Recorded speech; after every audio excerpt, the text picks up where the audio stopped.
Auto Retail Consignment provides car dealers with a unique way to source inventory with private sellers. Jim is the founder and CEO of Retail My Ride, ready to answer your questions. So join the live chat, say hello, make new friends, and learn from the best on ATI Auto Business.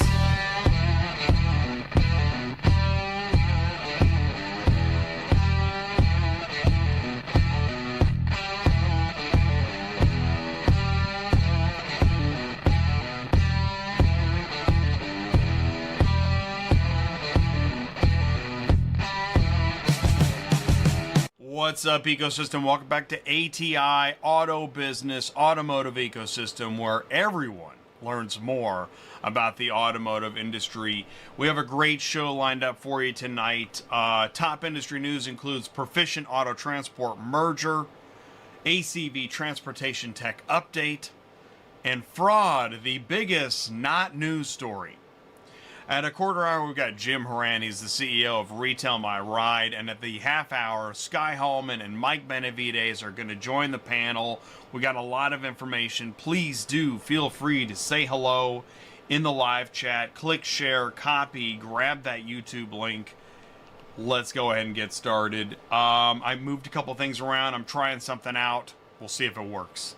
It's show 342 in a row on a Tuesday night. This is the Automotive Ecosystem. This is Jim. Jim Horan is the CEO and founder of Retail My Ride.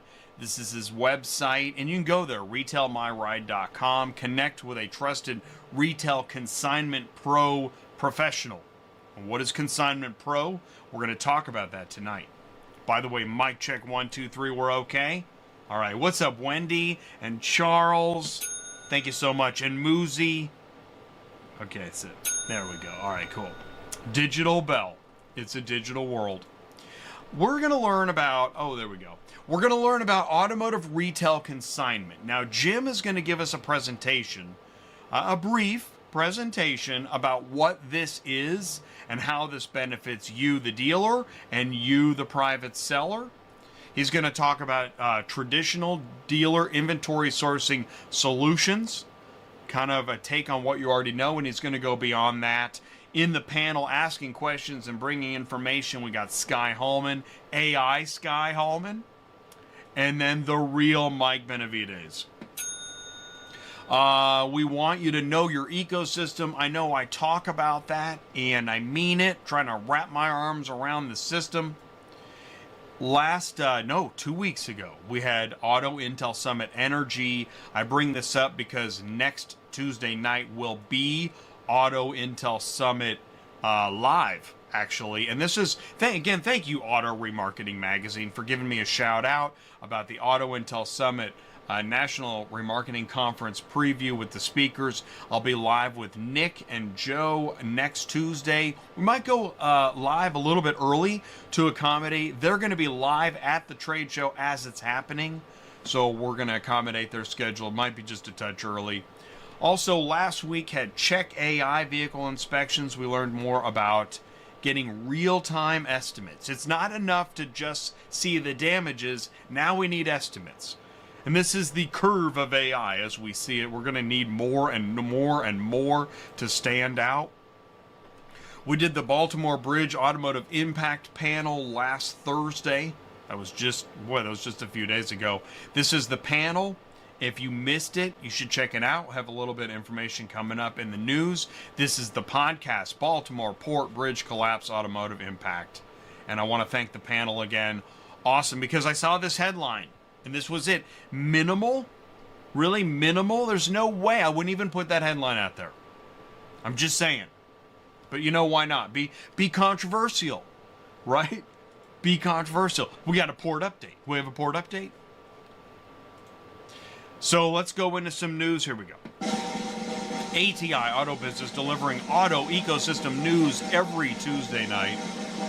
We're 5 minutes in now. If you saw this was a big deal in auto transport, in the vertical of transportation. What is it? There's no name, there's no date, but man, oh man, this thing caused a splash. Let's take a look at it. So after 20 plus years of service, Deluxe Auto Carriers is merging with 4 other companies to become Proficient Auto Logistics, which will be a public company trading on NASDAQ under the symbol PAL. Together, the companies have access to over 1,100 trucks. The plan is to maintain the identities of the 5 individual companies, but move to common systems. The other companies, in addition to, what is it again? It's Deluxe Auto Carriers, Delta, Proficient, Sierra, and Tribeca are all going to join together under... Oh, Proficient is going to keep the main name. What is this new for you? What does this news mean to you? Don't panic. Don't do anything. Your employer remains the same. Your leadership remains the same. Your compensation is the same. You're now much part of a larger, financially secure public company that's expanding and enhancing and growing. On the road, auto transport roll-up, Proficient Auto files for $100 million IPO. Wow. So this is official. April 11th official. Customers range from global auto companies, GM, BMW, to Tesla and Rivian, dealers, auctions, rental, leasing. Jacksonville, Florida-based company booking $415 million in revenue. Wow, for 2023. Now, what is that? Yeah, wait a minute. What does that mean?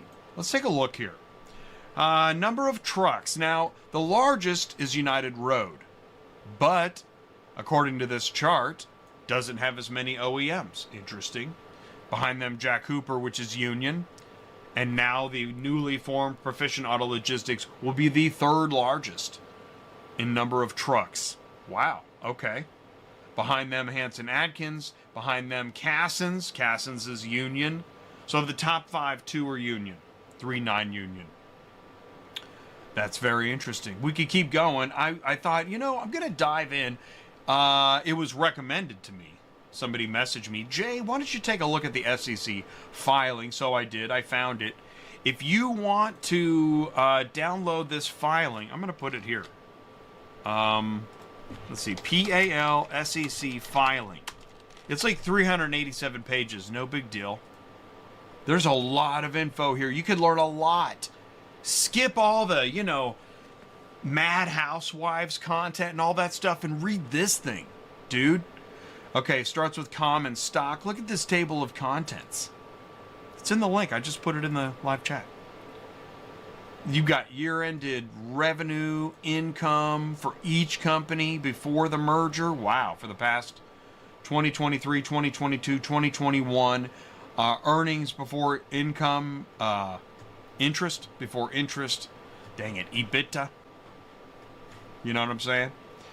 Operating revenue, here you go. Here's a takeaway. I don't even know what page this is. I gave you the link. Truckload revenue versus brokerage revenue. Let's play a game. Which earns more revenue? Having trucks or brokering loads?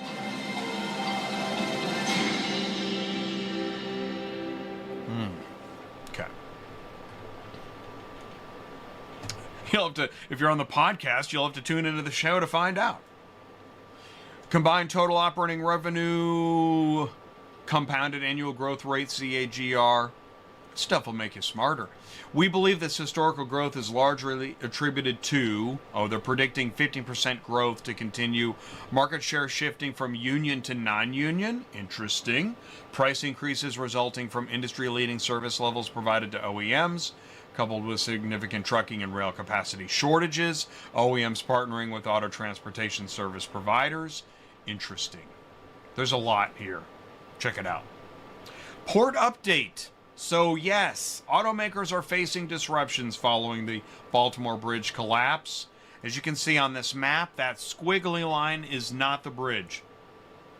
It affected this whole area. Dundalk, Curtis Bay.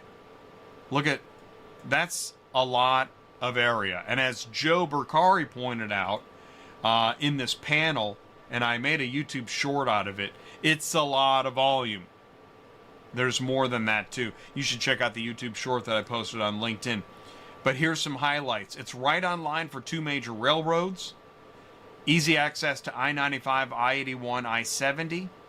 Port of Baltimore services GM, Honda, Jaguar Land Rover, Mitsubishi, Nissan, Toyota, Volvo, Mazda. A lot of car hauling in and a lot of car hauling out.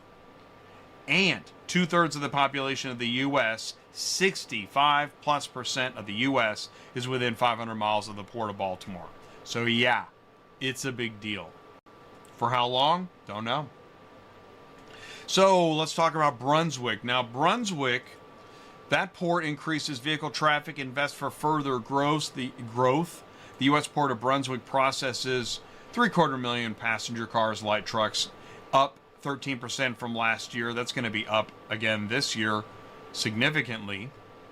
Imports accounting for 75% of the volume. And I remember it was at Auto Haulers Association of America, I want to say in 2019, where they were talking about additions to Colonel Island Terminal at Brunswick. Well, that turned out to be a great move. Mercedes-Benz is going to be happy. They're the car maker that moved the most volume, has a vehicle processing center at Brunswick. Brunswick Vehicle Terminals and the authority investing more than $260 million to develop approximately 40 hectares of additional property. Another great call. So here's a weird story. Why is Montreal a stolen car export hub? Once a container filled with stolen cars reaches the port of Montreal, there aren't enough border guards to check it. Okay. Between mid-December and the end of March, police inspected about 400 shipping containers at the Port of Montreal, found nearly 600 with stolen vehicles. Found nearly 600 stolen vehicles, most of them from the Toronto area. Crime ring. It's a very large port, Vice President of Investigative Services said, with rail and road links to the greater Toronto area where many vehicles are stolen. Montreal's port is conveniently located for criminals. Okay. That's news. Ford sent a whopping 144,000 trucks to dealers. F-150s and Rangers aplenty. Lightnings will be shipping again too. Now you know. It's in the news.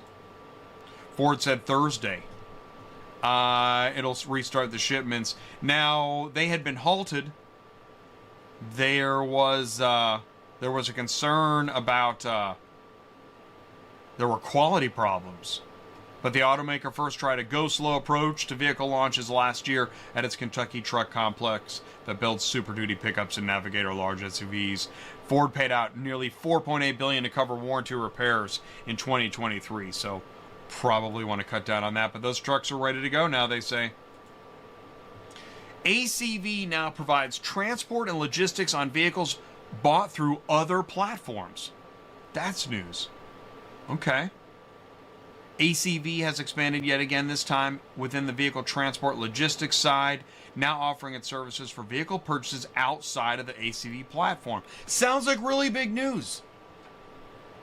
By extending our services to vehicles from various sources, we're helping our dealer partners move inventory with one provider, ACV, making transportation process even more efficient. An example of ACV's ongoing work to provide seamless transportation solutions to the entire automotive community. I'm telling you, as I read this, it sounds like huge, huge news. The company said in the release that this expansion helps to eliminate common boundaries for dealers and businesses to benefit from ACV's trusted and efficient transportation services. To benefit from ACV's trusted and efficient transportation services. And they even big press release. Lots of stuff. Okay, so I watched the video. Now I know ACV gets this email, and that's good. Let's keep going. Because I watched the video, you log into your ACV account, you click on ACV Transport when you're inside the portal. You can order and track, get a quote, search by VIN, order transportation, right? To get your quote, select your dealership, put in your VIN, pick up zip, delivery zip, click get your quote, and you get your quote. Well, that's an online calculator. So, I know that the difference here, and I realize, treading lightly, I'm bringing this up because this is kind of like the fraud thing. We're going to go to fraud next. Is that It's the same pool of carriers. Everybody's using pretty much the same pool of carriers.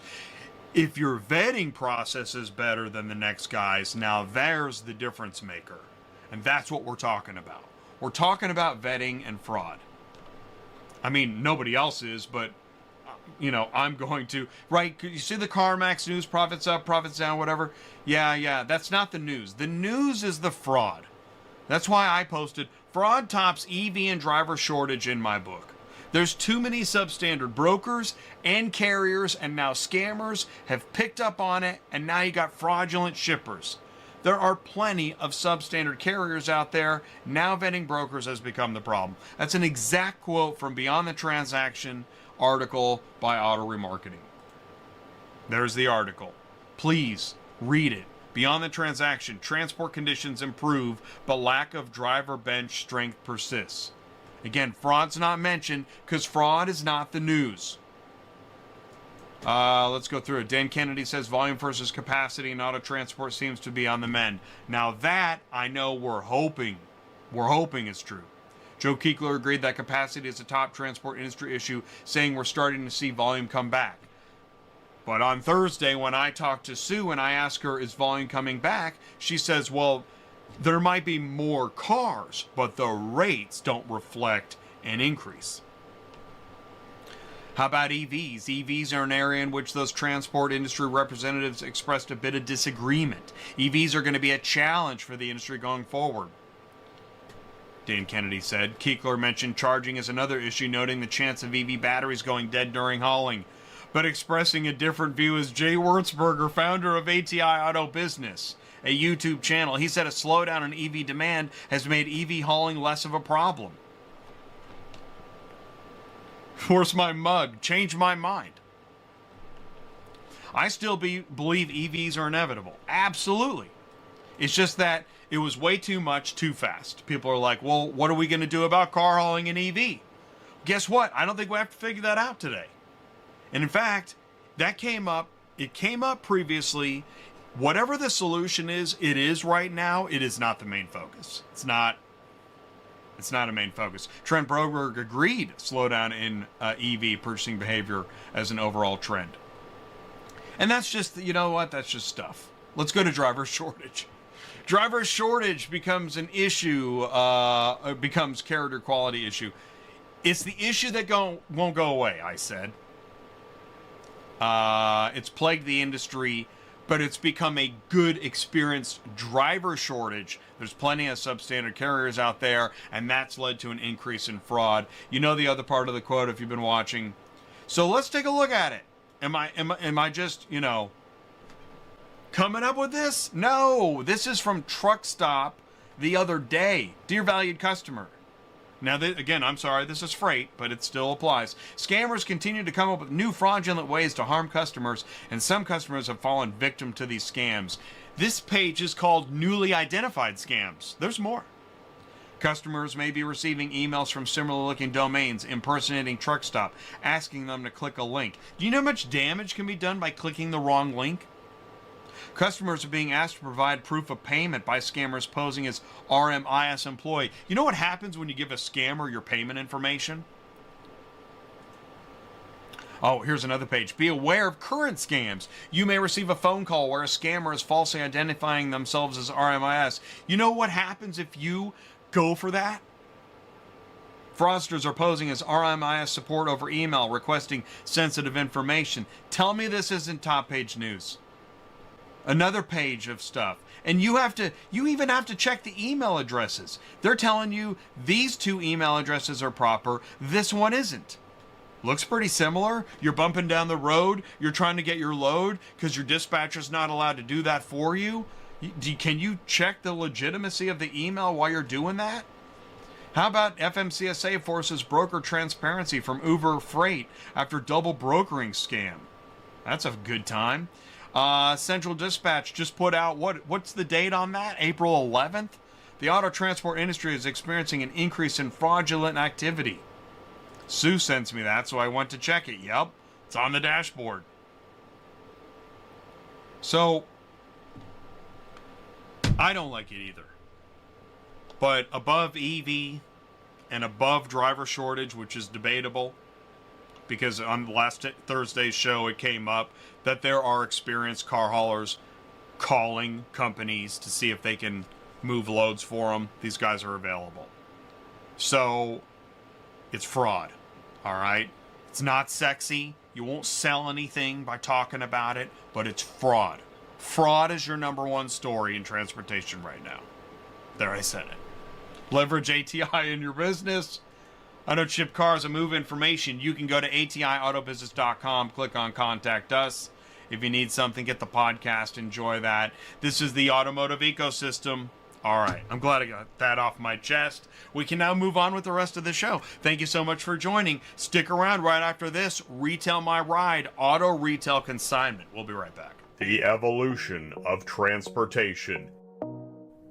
In the beginning of car shipping, there were stone tablets and woolly mammoths, very primitive vehicle delivery. Then, horse-powered haulers with mile-long paper BOLs causing enormous time hassle and massive stacks of paperwork for dealers, shippers, and carriers. What were we thinking? But now, with modern technology and cell phone mobile apps, simply click a button, order quick, reliable auto transport to pick up and deliver your cars safely and on time. It's instant car shipping at the best market rate. Start saving money today and get signed up. Visit oneauctionview.com. Are you completely stressed out from all the calls and the contracts and the verifications of loads where nobody ever answers the phone? Call Murphy Auto Dispatch Services today. Murphy Auto Dispatch Services has over 15 years in the transport industry. We are your office while you are on the road. We book, we verify, and we bill out your loads for you. We have an excellent accounting staff and an even better dispatch team. Give us a call today at 417-273-0021, or if you want to email me, it's murphyautotransport31@yahoo.com. Give us a call today.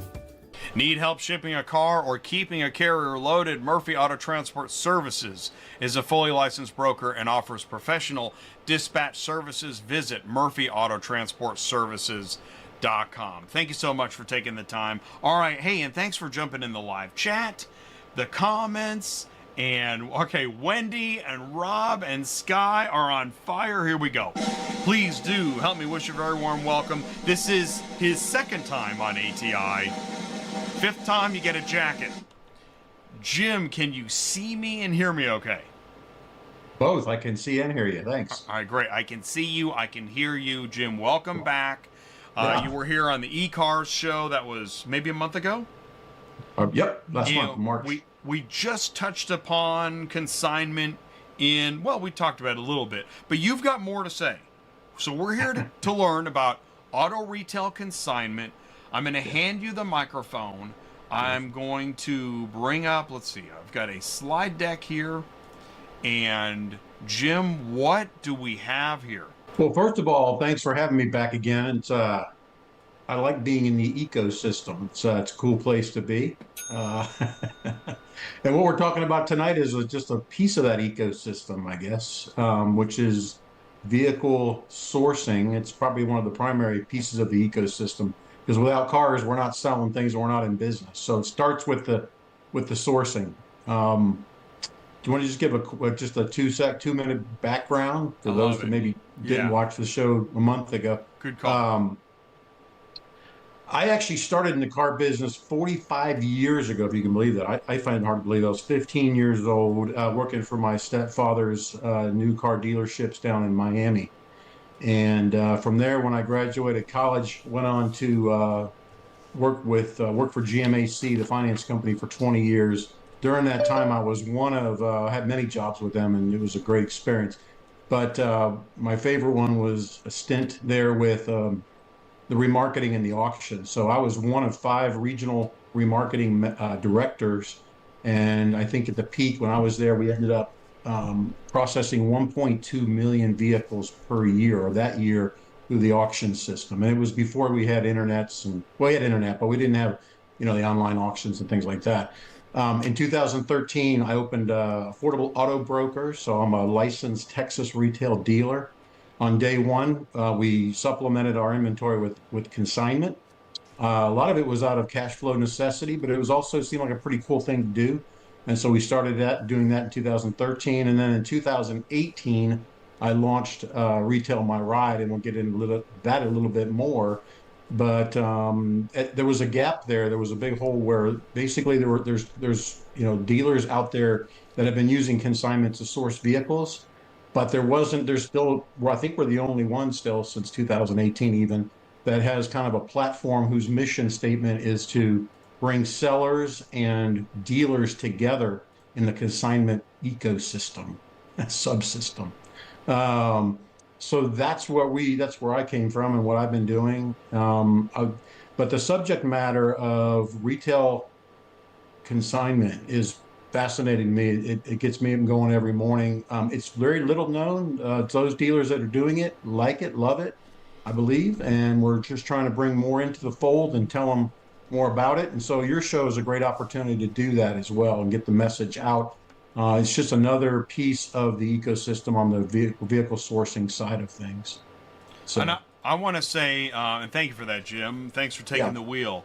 Sure. As we go into this, I want to add the reference that the more I heard you talk about as we go into your slides, Yeah. you got my attention because this isn't,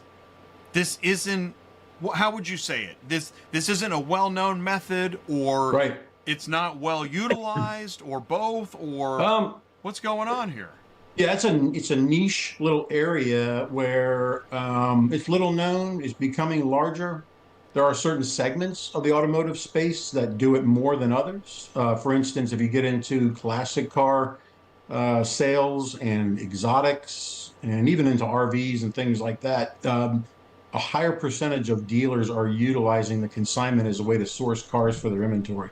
When you get into the kind of the late models area, Camrys and Honda Accords and whatever, that's where, and we'll get into it with the very first slide, that's the traditional auction, private party owning the inventory has been the model for decades and decades. And I will say this, I don't believe, I mean, at some point, it's kind of like the EVs, we're just going to chisel away at it a little bit, and we're going to get to where it's going to become a larger and larger piece. Will it ever replace owning inventory and buying cars at auction or buying cars as trade-ins? No, it will not do that.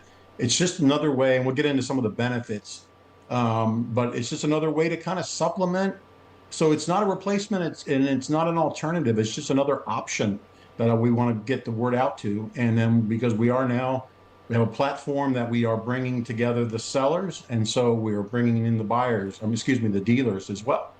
So do me a favor, before we go in, I was thinking of vehicle buying centers. Vehicle buying centers were all the rage the last couple of years because we know dealers are looking for alternative ways to find inventory versus just showing up at auction, throwing up the hand, and paying all the fees, right? Yep. Yes, sir. So, but a vehicle buying center, the dealer's still buying the vehicle.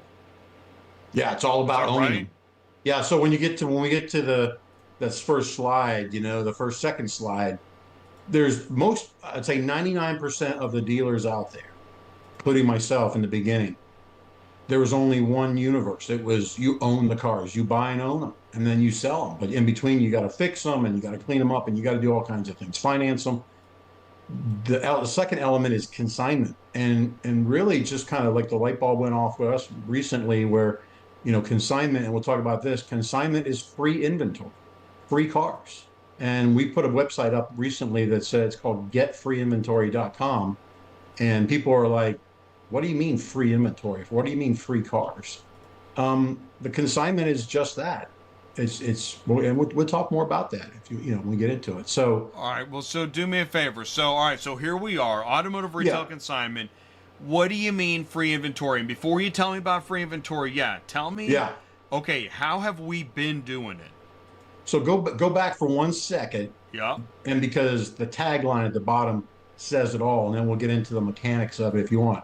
But this is a true statement. Ask any dealer like myself who's been using consignment to source cars. You do not have to own them to sell them and make good money. and you'll get dealers, and it's fine. Everybody has an opinion, but some of them will say it's not worth it. There's too much liability. I don't want to sell a private party car. But at the end of the day, you can sell them. We're making it easier and to get your hands on them. And we also have some standards and things that we kind of have, like the consignment college, where we'll teach you the right way to do it. So anyway, that's you don't need to own. You don't have to own them to sell them to make good money. That's our tag. Okay. One of our tags. Yeah. Yeah. So what you're looking at here, this is it. This is the decade old, and again, there's nothing wrong with it. There's still innovation occurring within this circle. You've got folks like basically when you want to go get a car, you're going to have to own it unless you're doing consignment. You're going to buy it, and there's a couple of places. There's auctions, and there's lots of new options out there. Carster and Open Lane. And then you've got products like what Skye is doing, which is the one auction view, where he's giving you some aggregation where you can have a more simple experience going out and owning a car and buying a car. And in the private party sector, or that area of the sourcing, I mean, that's like a wrestling match out there. I mean, WeBuyCars.com. It's just all the Kelly Blue Book, True Car. All that stuff. It's fun and it's all good, but you still have to own the car. So let's go to the top of that circle. No, go back one more. I'm sorry. So the top of that circle, you walk through the formula, and you're buying a car, no matter whether it comes from auction or through one of those private party sources. But you're buying a car. What does that involve? You either got to put cash out there from your working capital, or you've got to go get a finance company that's going to finance your inventory on a floor plan basis. But when you do that, it's all about cash, right? So, and cash and costs. So this model has built into it, ownership is basically has a lot of cost built into it, and it has a lot of risk built into it.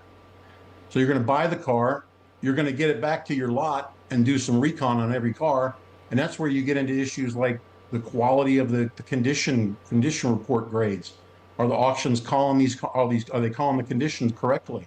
Are there little things that you didn't catch when you get it back, and now all of a sudden you've got repairs and it's costing you money?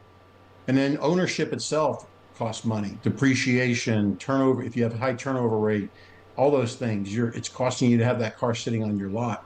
And then, as we're seeing now in the past 6 months, there's some market risk there in terms of volatility and price. So we all put a lot of money in our pocket during COVID.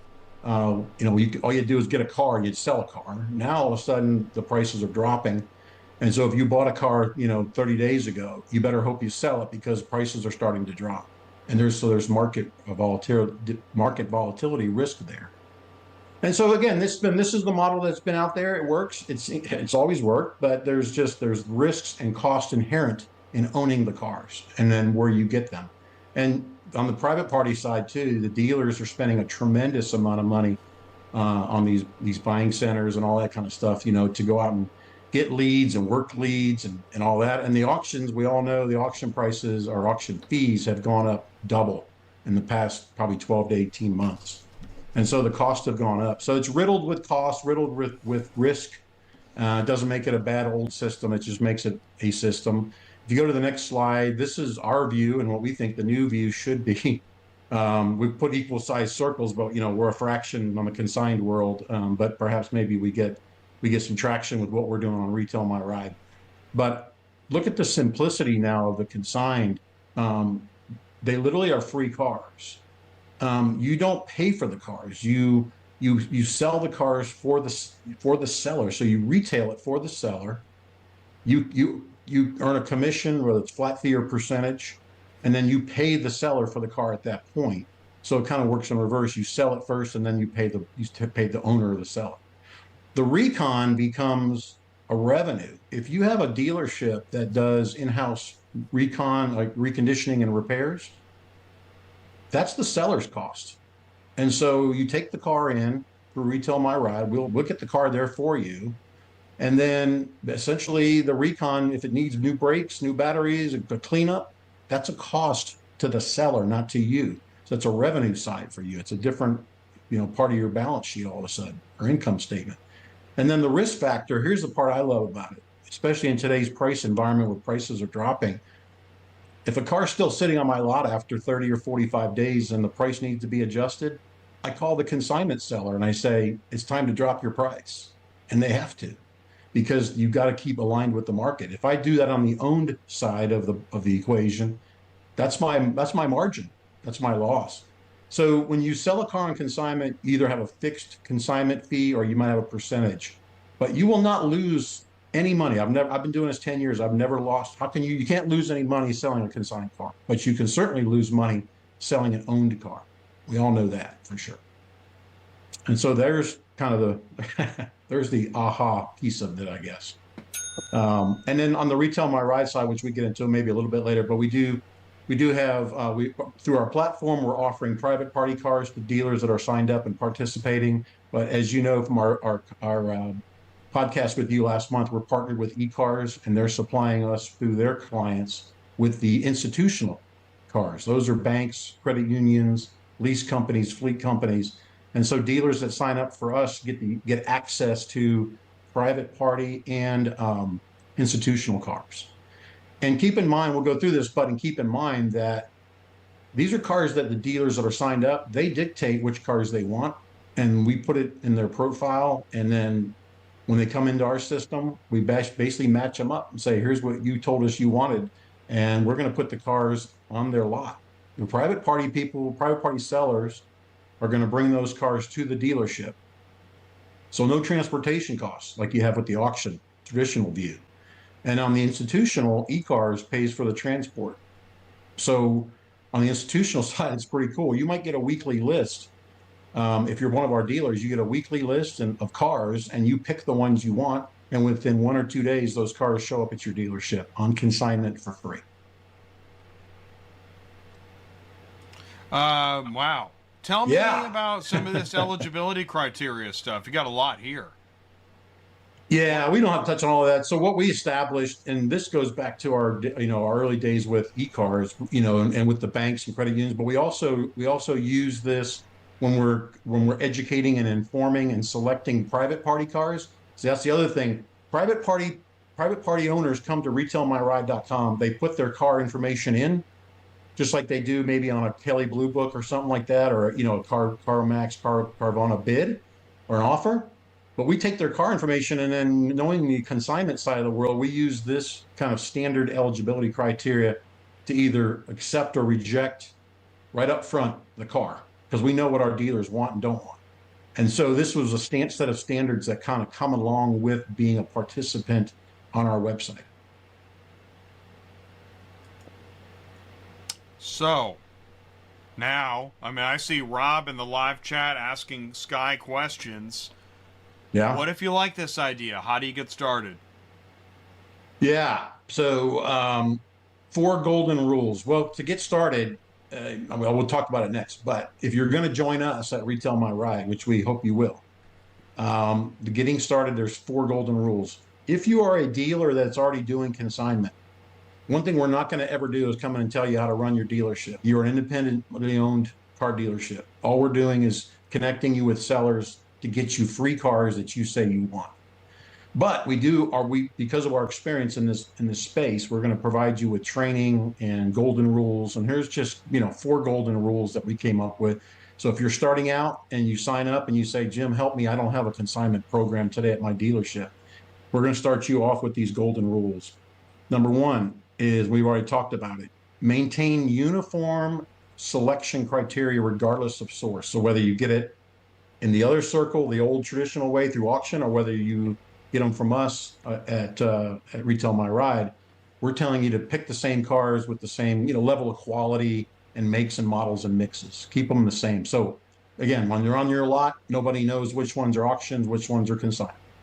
When we send the cars and the customers to you, the biggest thing up front is to be realistic and set the expectations with the seller. Don't promise them the moon. Don't say, if you put your car in my lot, we're going to get you, the moon here. We're going to get you all the money. Set a realistic number. And that way, they're not going to be disappointed. And you're still going to get your fee, and they're going to get more money than what they would have gotten if they had it, on an instant cash offer with CarMax or Carvana or one of the others out there, or Kelley Blue Book. I pick on those guys all the time. Number three, and there's a whole bigger discussion on this, but we'll save it. But at a high level, it's kind of almost inherent. It comes with it, whether you recognize that you're doing it or not. But if you're a consignment dealer, you're using what we developed as called the triple win pricing strategy. And that is, if you look at the average distance or average space between wholesale value and retail value, right now it runs about $4,000. Okay. Well, you can buy them for at auction when you take them back in retail. All this is you are creating a price that will benefit the seller, the dealer, and the buyer. And the buyer is even in on this too. So because you're going to price it to where you're going to basically share that $4,000 difference between wholesale and retail. So you might say, instead of it being a $20,000 car, you list it for $19,000. It helps turn the inventory faster. The buyer's happier, and now you have a new happy customer there. But now you take and you split that difference with the commission and with the proceeds with the seller. So what basically in a nutshell, the triple win means all three P parties go away feeling that they got a win on it. The seller, the buyer, and the dealer. The dealer earned good money with it.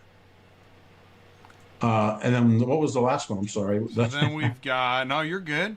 Yeah, then we've got, okay, so then now this is where you've got the retail my ride info, let's see, background, and then you've got contact information. Yep. That's more of a pitch, but I'm not here to pitch. I'm really here to talk about consignment, for tonight. And that's fair. Oh, I'm sorry. The last one there. Yeah. Process all cars the same. That's the other thing. Gotcha. The fourth golden rule. It kind of goes with like number one. So pick the same cars from us that you would pick anywhere else. But when you get them on your lot, process them all the same. It doesn't matter. It's a private party. Get them ready, photograph them, list them, market them, sell them, back office, front office, everything. And keep in mind, you're making money on these cars with your F&I department as well. So you can make money on the recon, fixing the cars up, and then you're making money on the F&I and warranties as well. And you get trade-ins. You can do trade-ins on consignment cars as well. So one car out, one car in. Yeah. We are bringing in Skye and Mike next, so do me a favor, stick around. Here comes the panel. We'll be right back.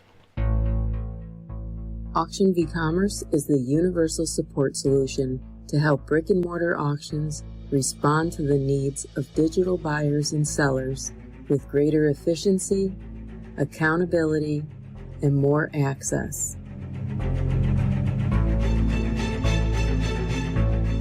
AuctionVCommerce is a bridge between the dealers of the past and the auction of the future. Transport Auto Quoter is by far the leading auto quoting software on the market and the only auto quoter with a pro version that comes preset with accurate pricing for anywhere in the U.S. So you don't have to worry about it. The best part is that no change with your current software is needed. Just plug TAQ in and start booking jobs. Carriers can easily plug TAQ into their current websites and start making money right away.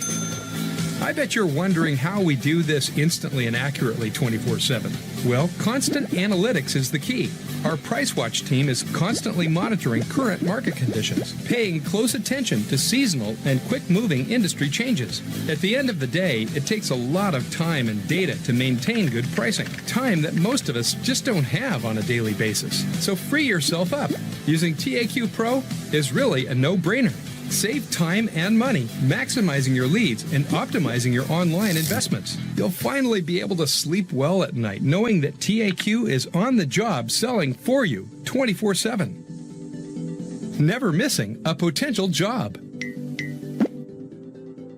You missing leads in the middle of the night? Get Transport Auto Quoter and get the right price to your customer the first time, anytime with Transport Auto Quoter, TAQ. Visit transportautoquoter.com. Thank you so much. All right, here we go. This is the panel for Auto Retail Consignment. This is the chance to ask and talk. We got Skye Haulman with us. Skye, can you see me and hear me okay? Yeah, Jay, got you loud and clear. Thanks for having me again on the show. You got it, Skye. Thank you so much. Now, let's just jump right in. You've been listening to Jim's presentation. We got Rob asking good questions in the live chat. We'll take a look at those in a second. But share your thoughts, please. You know, this is all great stuff, and just so everybody knows, I started as an independent dealer 22 years ago, May of 2002, with $10,000 out of college. And if it wasn't for consignment, I wouldn't be where I was today. And that was honestly my secret ace in the hole, because I only had 10 grand. I could only buy a few cheap cars, but we would dial for dollars. It was my brother and I dial for dollars. We would call in Auto Trader, the paper magazine there. You would call and call people, and they're having problems selling their cars.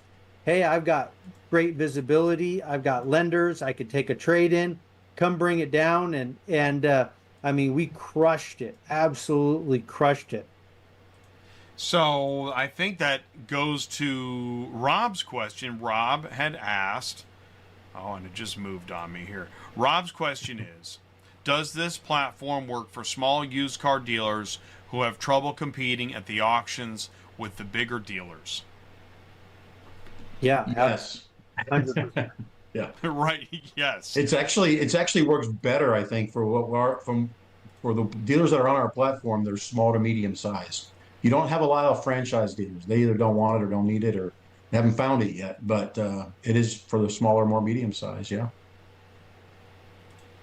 Now, do me a favor. You know what? I got to get Mike the invite. I got it. It's .net versus .com. Okay, no problem. So, picking up with what he said, Skye, please reply to Jim while I get Mike his invite. Rob had asked a question about how does a lender view if a deal is in the title in the private party, not in the dealership. So, speaking on a specific state level, some states have some weird nuances with titling. I can't speak directly to that, but as a general rule of thumb, most lenders don't always require what's called a validated reg. A validated reg means that the title has to be perfected prior to issuance of funding from the loan.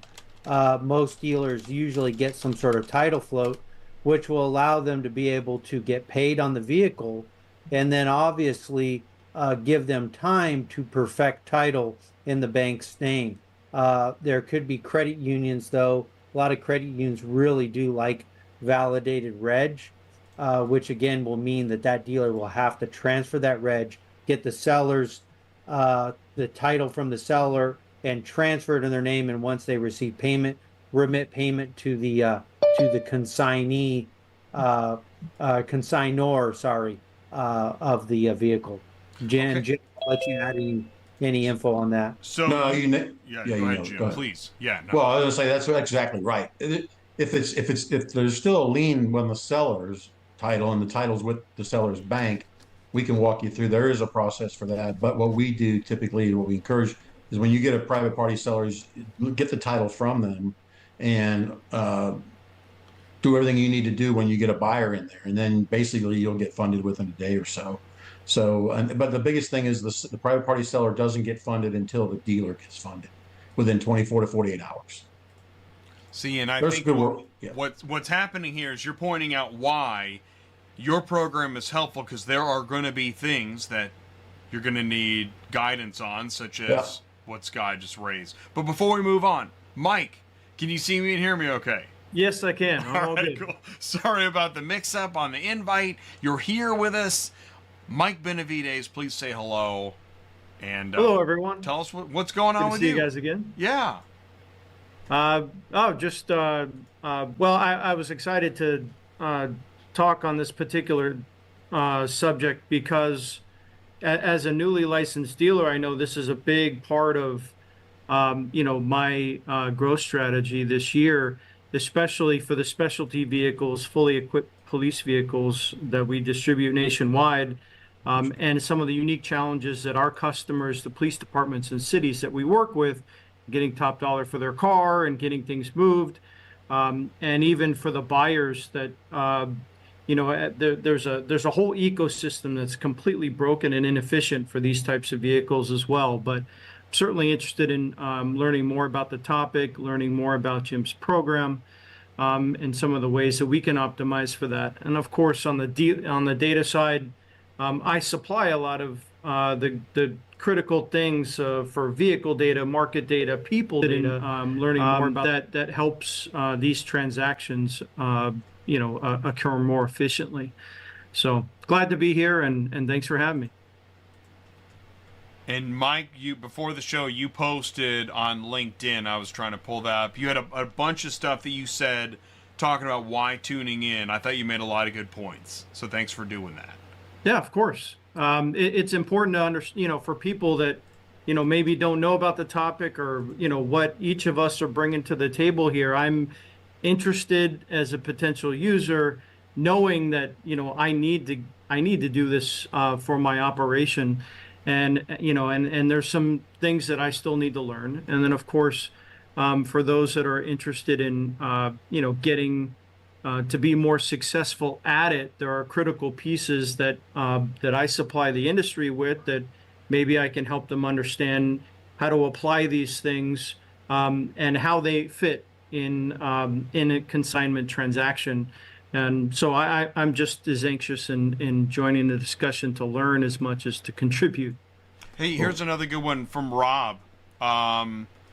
This will get something started. Sounds like you would have to get a contract with a seller to avoid them selling the car on a different platform without your knowledge. Yep. So the standard contract that I use as a dealer, and we put it out there to others, and we've sent it out as kind of a starter kit to new dealers that want to do consignment. We've got kind of a starter kit, includes an agreement and the golden rules and, some training, but it's an exclusive listing. So it's kind of like when you sign up, a real estate agent signs you up to sell your house. It's a 60-day minimum exclusive listing. All listings come down. They can't compete against you and try to sell it before you sell it and stuff like that. So there is agreement. I think ours is only 3 pages. We keep it real simple, but it spells everything out. Yeah, consignment, echoing what Mike was saying. Mike, nice to see you. The specialty vehicles, that has, that has been my entire tenure in automotive, has been specialty, classic, collectible, highline, exotic, anything in between, tuner cars, the Impala SSs, if you remember when those were really hot, the center console shift ones, the 94 to 96. Literally every genre of vehicles. I've had a run at them for probably 1 to 3 years, just depending upon what was hot at that period of time. So yes, you can't just go to your local auction and expect to pick up, Impala SSs. So you may have to call folks in the paper, and if they don't want to sell them to you because they're very proud of that car, it's special and they did something to it, but they're selling it, but they can't get the eyeballs in front of that car like a car dealer can. That's where consignment really shines, because car dealers, naturally, we're advertising, we have a website, we're dealing with walk-in traffic to some degree, so it's a natural shoe-in. Yeah. You think then there are dealers that are in that situation, they're on the phone with the guy, he won't sell it, and then they miss the consignment deal? I think so. If there's I've used that as a close several times, because now I put my time in. I could buy a car if I need to buy it, but obviously if they won't close on the car on the price that I want to pay, I'll say, hey, leave it with me with consignment. And I've bought a lot of cars, actually, believe it or not, on consignment. The people, hey, I'm going out of town, or I'm traveling, or I just want out of it. Will you just write me a check? Absolutely, I'll do that. So it opens, just what Jim says, it opens a whole nother avenue of opportunity that if you don't explore it, you don't get that opportunity. Amen. Yeah, I'll second that emotion, because it's I'll do the same thing. In fact, we have a template we share with dealers too. It's basically when a customer says, I want to sell my car, you give them both options. Here's what consignment looks like, and we give them a projected number of what we think they're going to pocket after they pay us. or here's an instant cash offer too. And the more we want that car as a dealer, the more we're going to kind of close that gap. Here's consignment, here's instant cash. Which one do you want? And they basically won't leave without making, door number one or door number two. So you got a car one way or the other. It's another one of those benefits or advantages we didn't put on the slide, but it's there. It's absolutely real. Speaking of, I just thought of, okay, so in the beginning of the because we talked about the presentation, we're still obviously you have this under control, but I'm as an advisor like, hey, here's a good way to present. We talked about what are the most common types of consignment today. Let's say somebody can't relate. What is the most common type of consignment? Let me get my game show music here. What is the most common type of consignment today? What is it? Antiques. Yeah. Classics, antiques, and exotics. Okay, so what would that platform be? What's the name of the most common consignment platform that people use, and not just for cars, but for anything? I would say eBay. There we go, eBay. eBay? Okay. That's consignment? That's what I wrote down as eBay. That eBay is the password is eBay. My point is this, is that, to get people to relate to, in the automotive realm, if you're sitting in front of a room of dealers, obviously they know what you're talking about. But for anybody sitting there right now, go to camera one, that's like, I still don't know what consignment is. The answer is eBay. eBay is consignment. eBay didn't buy your stuff. You're using eBay, or did they? Help me out. I don't know though. So Rick, you're talking about a platform, but like we're a platform, but we don't sell cars. We don't list any cars. We source and we connect the two parties together. So what we've done is, if any of you guys remember, they went out of business, I don't know, maybe a year and a half ago, was car lots. They were they were consignment only, and their model was to source 100% of their inventory.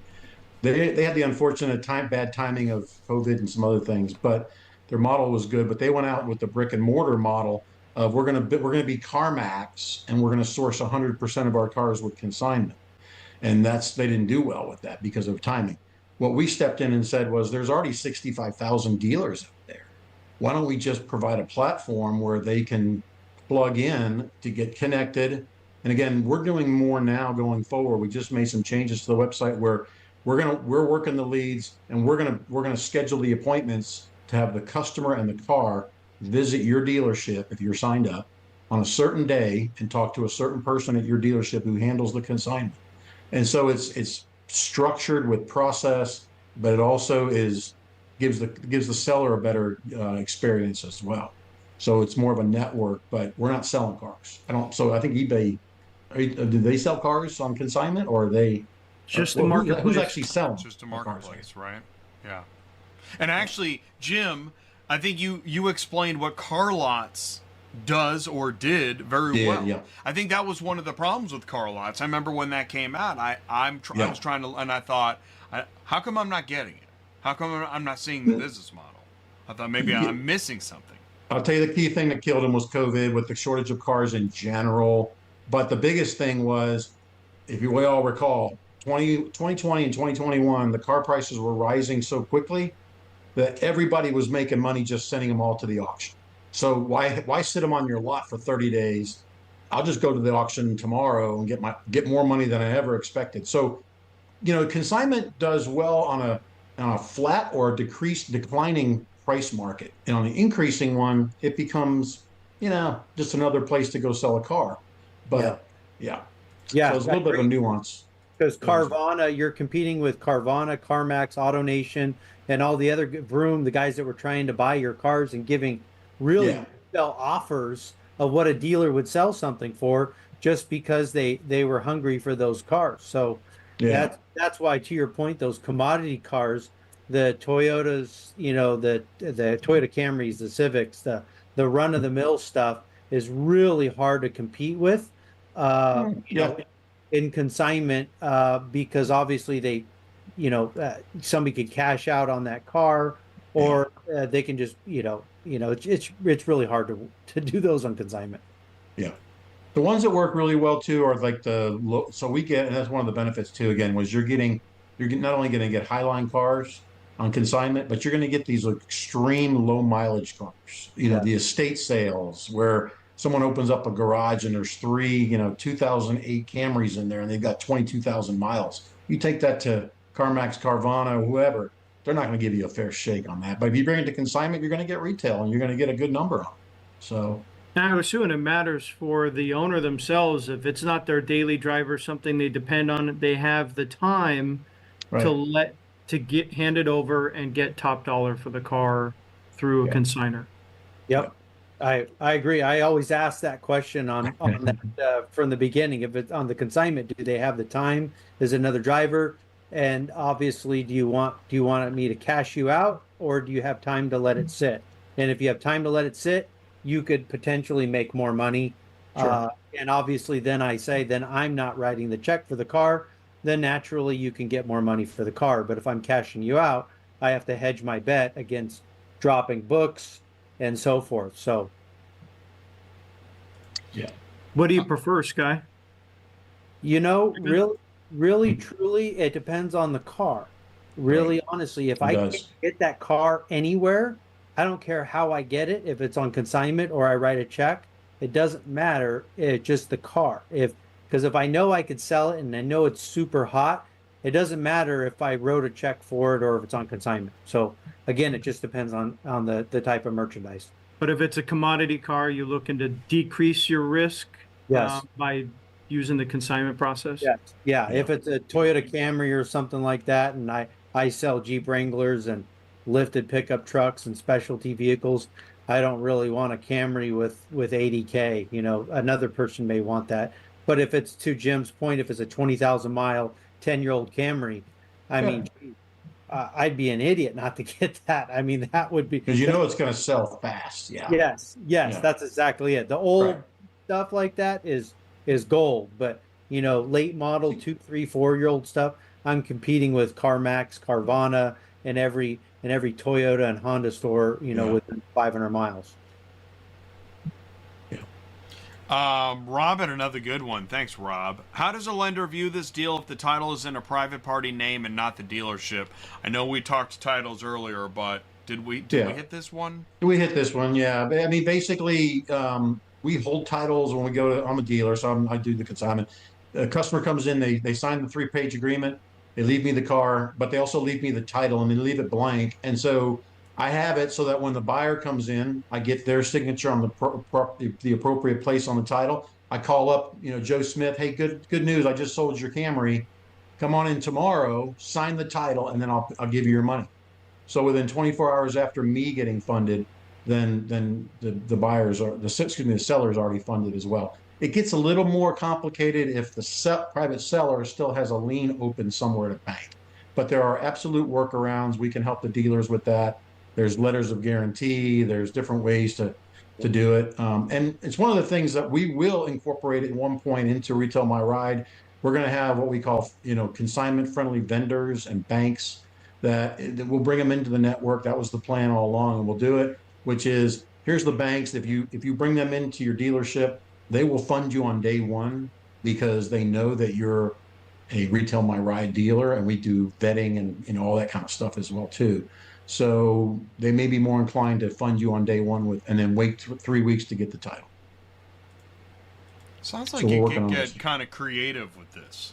Yeah, you can, absolutely. And we are, yeah. That's pretty neat. I appreciate everybody showing up and being a part of this. Is there anything we didn't talk about that we wanted to add? Mike, did you have anything that you wanted to ask or add, or Skye? Sure. I mean, one of the things that that beyond just my interest in utilizing consignment in my operations is I also have a ton of data that helps with these transactions, fraud mitigation, and other things. Most notably, besides like just being able to properly identify the vehicle, utilizing option level VIN decoding, and all the merchandising content, and even the research content that a retailer can have. So someone, especially if they got a mix of cars, a consumer can come on instead of going to a third-party marketplace or an OEM website.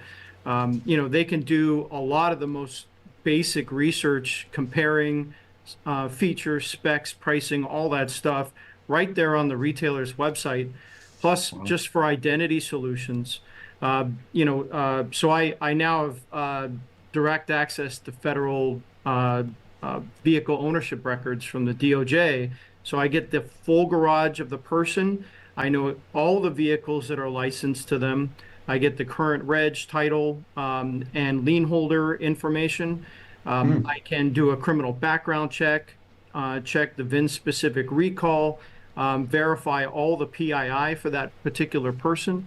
And even one of the things that I think fits in pretty well here is that I'm aggregating all the private party listings that go up on the major marketplaces. We're talking almost 20,000 a day, and still looking for some partners that want to take advantage of that. It sounds like yeah, Jim, like, hey, these are people that should be messaged and like, hey, if you want top dollar and this situation's right for you, use consignment.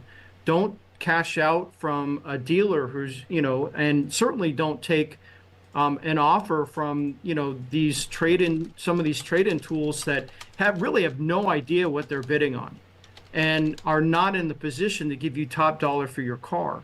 And so you can utilize a service like that with an approved dealer who can get you top dollar.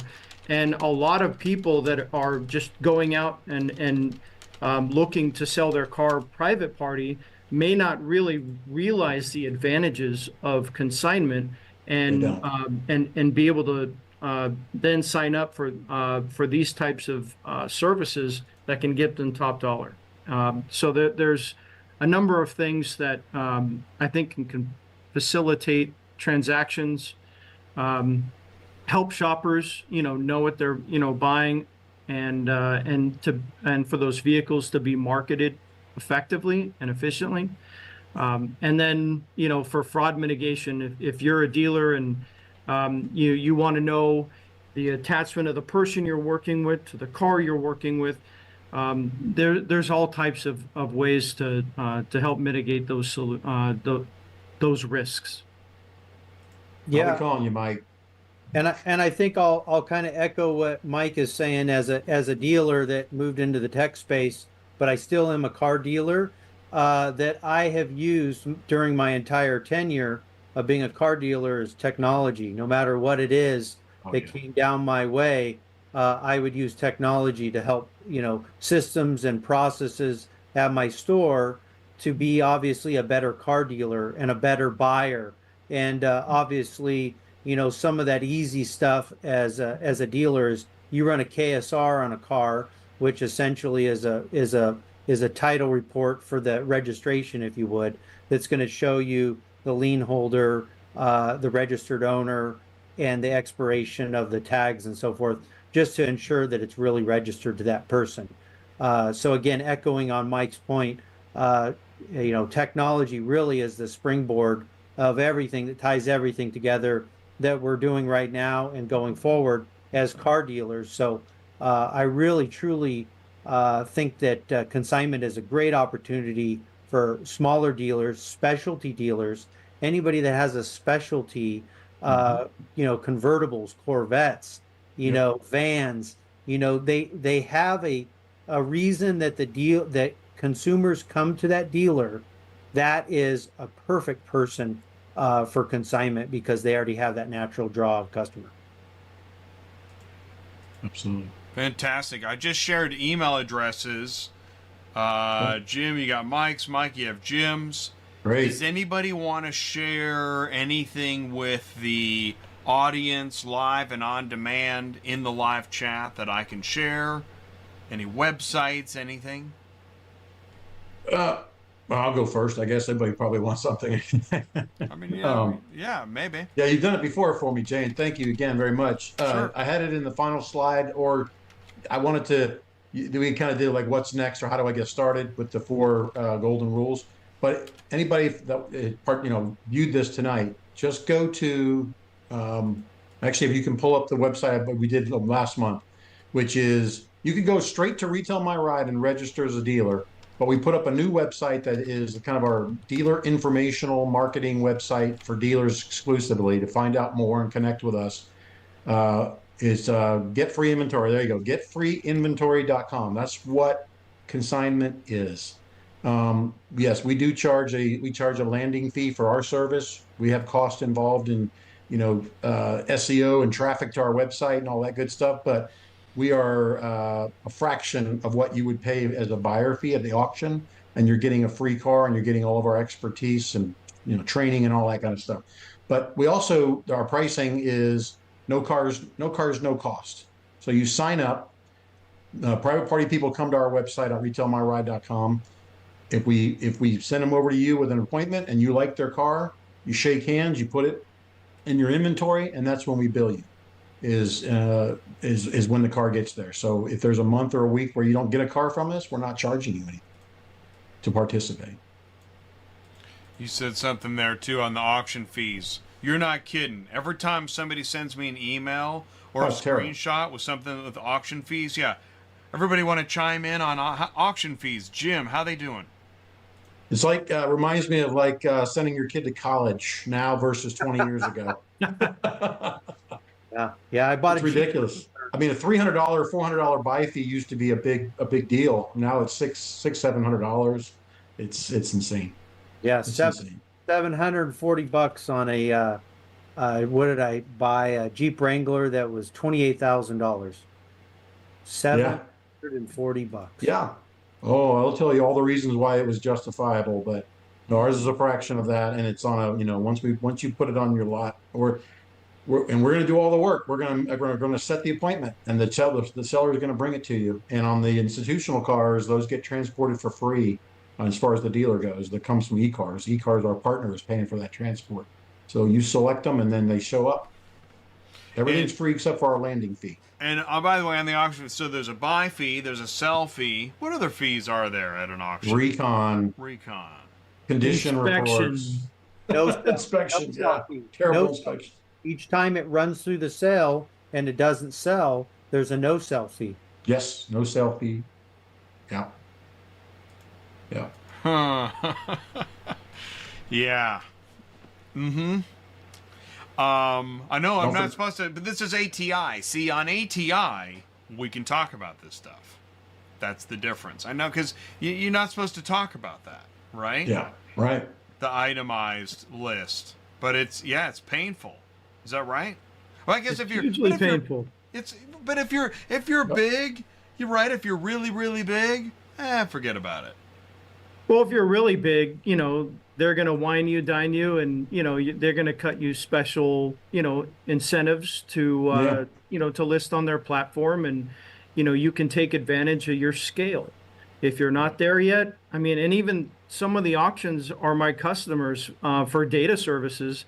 And I know I need to get on the friends and family plan or something, because those savings go right to your bottom line. And those auction buy fees, some of them at some platforms are north of 12% of the transaction price. That's crazy. So it adds up. Yeah. You made a good point about if your volume, you get those discounts. Unrelated, but it felt the same.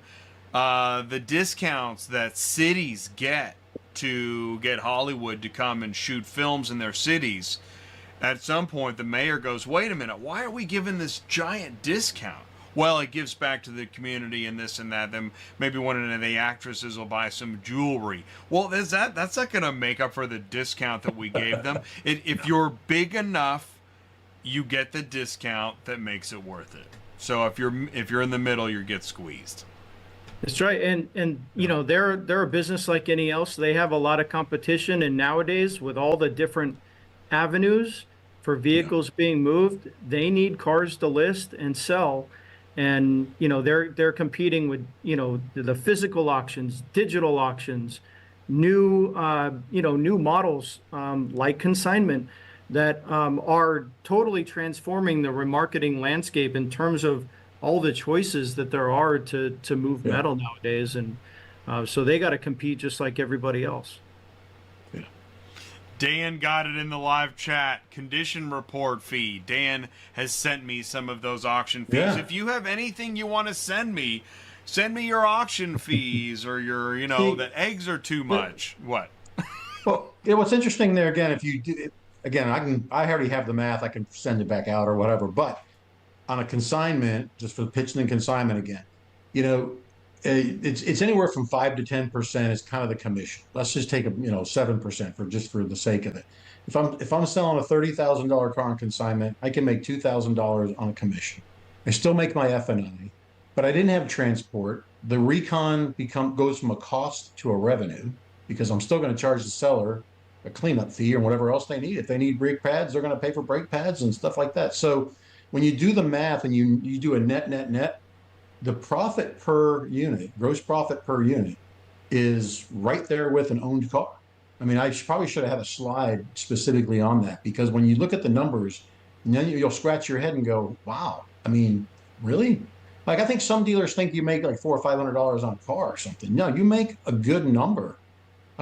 Without all the floor plan interest will eat you alive. What is it today? If you have a line of credit's 9% or something, or 11. I don't even know. I don't use it anymore. But teens, almost teens. Teens, okay, yeah. So anyway, when you do the math, and I watch like some of like the the Carvanas of the world, what's their gross profit per unit? I don't know how they come up with some of that. They say $3,000 or $4,000. They're smoking something, but anyway, on the back end there too. So then yeah. But do it on a net basis, net everything out, all your cost involved, and it squares up pretty evenly, if not an advantage on the consignment side. So how do you arrange in that discussion with a seller? Yeah. How do you break up ultimately the profit that's made, and you make the sale? Who gets what, and how does that break down? I can work it out real quick. So if you were watching earlier, I talked about triple win. We labeled it triple win, but every consignment really has this already baked into it because of the nature of the transaction. But essentially, right now, the average difference between, let's just call it an MMR wholesale auction, or even go to like a Carvana where they're going to give you a low figure, and then go to Car Guru's good deal, fair deal. The average is about $3,000 to $4,000 right now, maybe, and sometimes, and that moves and fluctuates. But what you're doing is you're basically telling the seller, I will split that with you. If you sell your Camry for $15,000, you bring it to me, I'll put it on my lot and get you $18,500, and we'll split that. And you split it, it's not a 50-50, you can go 50-50. There's different fee structures out there. Some are flat fees, some are percentage. But let's use that example of a $20,000 Camry and you charge 6%, you're going to make $1,200 on it. And so what is that? 20 minus 1,200, the seller is going to get 17,800. But he may have gotten an offer from Carvana for 14,900. So you show them that math up front. That's what I was saying earlier, when you first interact with the seller, is you do the math for them. And I've got a template for that.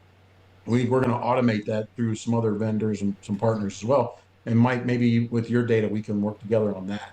As well, but that is the secret sauce, the wow factor with the seller. You show them those numbers and say, hey, do you have 30 to 45 days, maybe sooner? It's not a guarantee, but if you show them that the spread is pretty sizable, they'll go for it. Why wouldn't? I mean, some people, they're doing a trade-in, they're buying another car, they're upside down on the one they're in, stuff like that. You don't try to go for those. You go for the low-hanging fruit, as Skye was saying. You get those really cool cars, the low mileage, the ones that are hard to find, stuff like that. And you've got a seller who's got time to sell it and let you sell it. Those are the ones you grab. And we know that. We know how to do that as Retail Market. So right now we get leads. I don't have the number in my head, the percentage, but we reject a lot of them.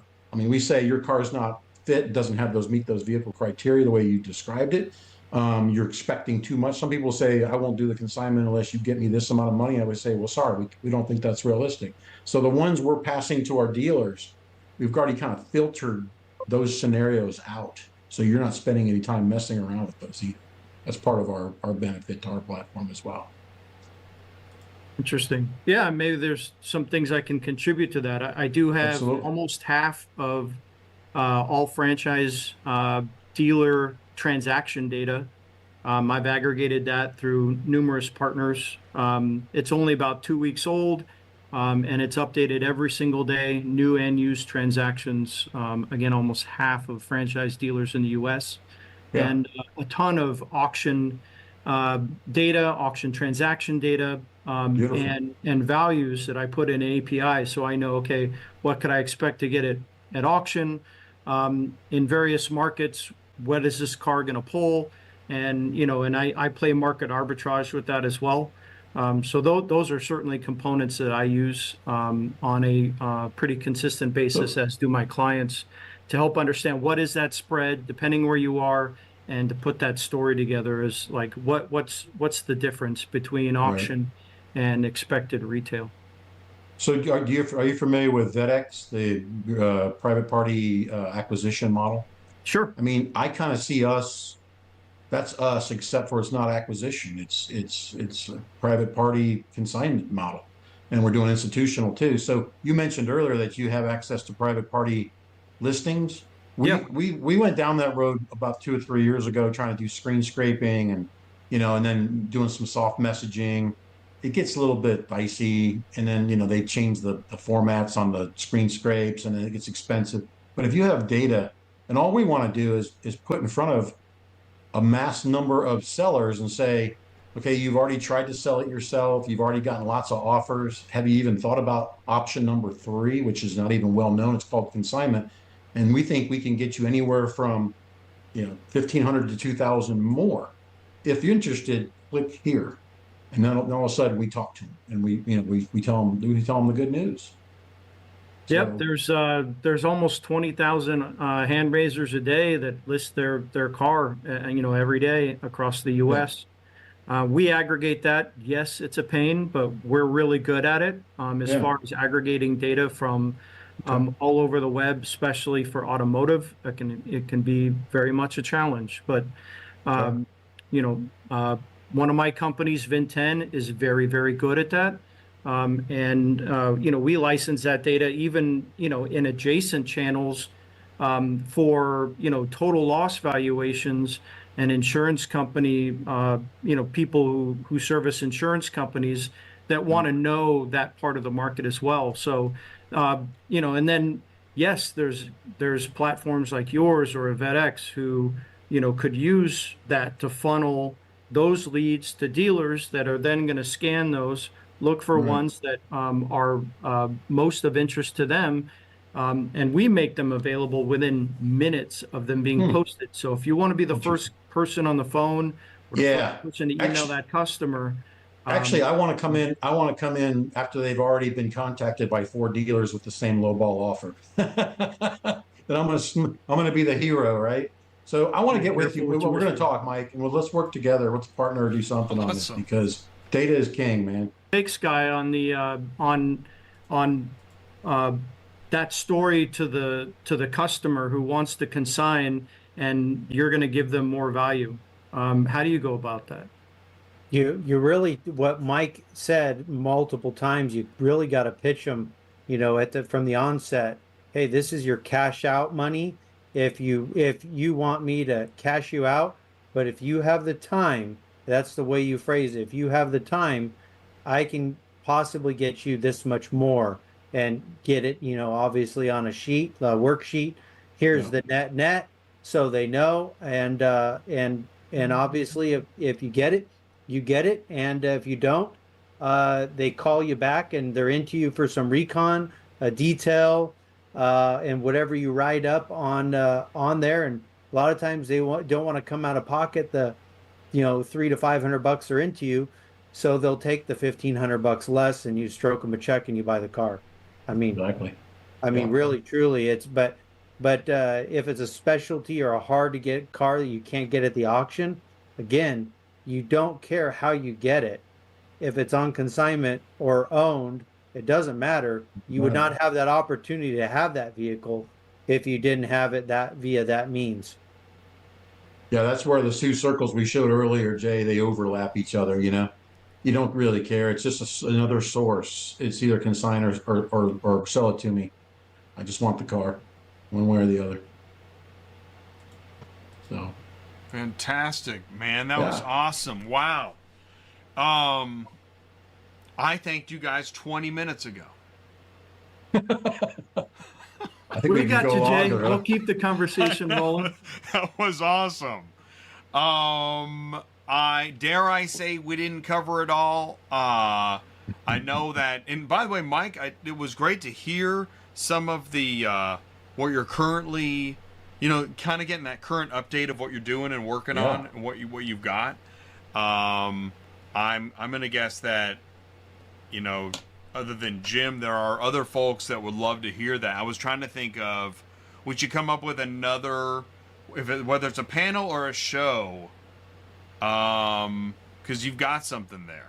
Well, I do, and I haven't announced anything yet, but I am closing on a deal with one of the major automakers who is consolidating its data services across its captive and its dealer operations and everything they do on the inside, making a ton of data available directly to the market. And they've asked me to be their agent for that. So as that transaction finalizes in the next week or two, I think that would be a great opportunity to come back on the show and expose what a very, very progressive, smart, and capable OEM is doing to make data available so that the market can function better. There's all kinds of things that that OEMs are not providing that is part of the reason why you don't know what this car is and how much it's worth, because you don't even know what it is. And to be able to identify what it is, all the packages, options, everything else, let alone its service history, there's telematics data, a ton of really cool stuff. Not really on this topic, but definitely an opportunity to come back on the show and showcase from an OEM perspective what this means to a lot of operators in the space, between marketplaces, software providers, the dealers themselves, having access directly, licensed access from an OEM. Wow. Okay. Awesome. Yeah. Let's follow up in May and maybe put a show together in June or July, whatever makes sense. Sounds good. Give ourselves plenty of runway for that. That's awesome.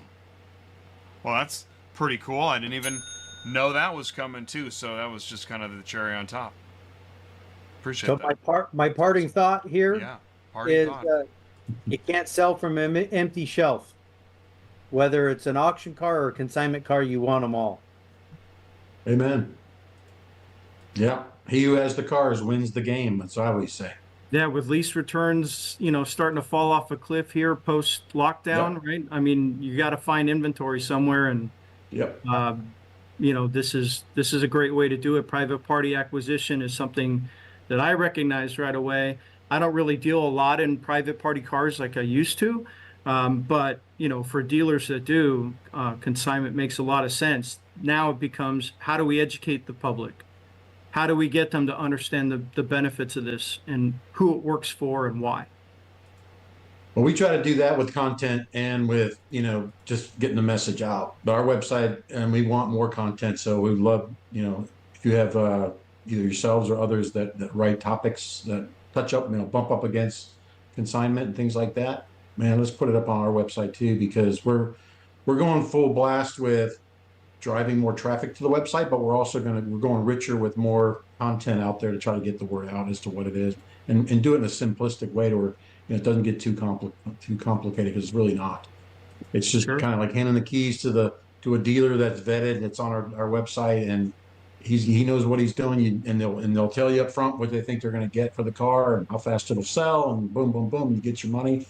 I told Jay last time when I was on, I've been doing this 10 years. I have never had a customer come back that did consignment through my dealership and said, this was a total waste of my time. It was horrible. It didn't work out. It just, it works, because if you use the wholesale instant cash offer as your baseline for your talking points with the seller, you're going to be a hero over time, even if it's only $500 more money in the seller's pocket. Yeah, that's when you license that tool, right? And say, hey, Yeah. this is what every dealer's going to offer you because they're all using this thing that doesn't Yeah. even know what they're bidding on. Yeah. Go for it. And Yeah. then use that as the baseline, right? That's baseline. That's what's the talking about with the template. I'll put that out there in some form or another, but and it's again, it's part of our kind of our starter kit, but it's having that conversation with the, so our website will get that done in terms of not alluring, that's a bad word, but attracting and promoting the consignment. In fact, our tagline is we promote, we inform, and we connect. And the first two are on the seller side, and the connect is on the dealer side. But we promote consignment, and then we inform the sellers once they reach out to us because they want to know more about it. And so we've got all that information, and we kind of tell them how it works. And we try to massage that into a network of dealers without trying to make it like a franchise thing where we're like telling every dealer has to do it our way. We don't want to do that either. But there's enough similarities. There's just little nuances. One dealer charges one fee, another dealer charges another, but everybody kind of does similar things on consignments and how they integrate it into their operations. So, Wow, that was awesome. Jim, Skye, Yeah.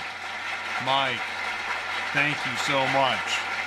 I really appreciate all the information, education, and engagement. So if you have any questions for Jim, Skye, or Mike, you can always contact me. Gentlemen, I'll let you go. This was awesome. Thank you so much for doing this. Yep. Thanks for Thanks, having us, guys. Jay. Hey, everybody. Appreciate it. Good to see you guys. Take Bye-bye. care. Thank you Great much. seeing you. And that's a cut. Okay. That's my favorite part. No, it's not my favorite part. Actually, I really, that's the thing. I don't sell cars. I don't even move cars. I don't book cars. I don't load cars. I don't collect cars. But the automotive industry, after 7 years of making shows and talking to automotive professionals, I've come to realize how big this industry is. There's all these niches and nuances and businesses and tech, and talking to Jim on the e-car show a month ago, just realized, wow, this is a topic that I want to learn more about, and feature Jim, and I thought this would be a great discussion. And I knew that, well, Skye Haulman, he was in the live chat, he should be a part of it. Mike Benavides, is he available? Wow, and he brings the data, and then he brings an announcement, and that all happened live on ATI. So how cool is that? Thank you. That's okay. If you have any questions for me, contact me. Go to ATIautobusiness.com and click Contact Us. Contact me. Send me an email. Let me know how I can help. And that's it. That's the program for tonight. We've got Thursday. Charles Lemons is a car hauler.